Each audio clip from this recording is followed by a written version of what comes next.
Senator Bongo muling nagpasalamat sa tiwala ng taong bayan. Narito ang news scoop ni Angelo Baeño.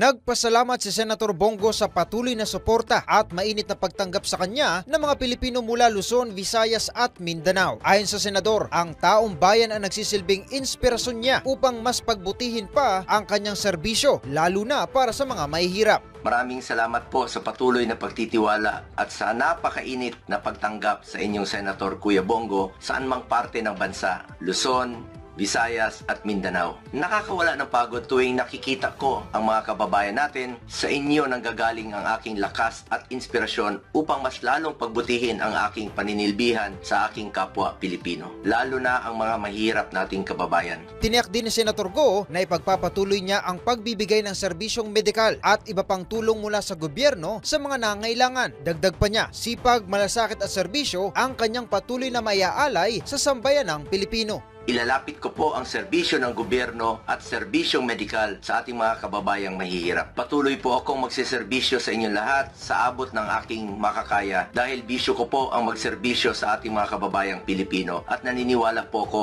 na ang serbisyo sa tao ay serbisyo po yan sa Diyos. Sipag, malasakit at more serbisyo po. Ito ang patuloy kong maiaalay sa inyo mga kababayan ko.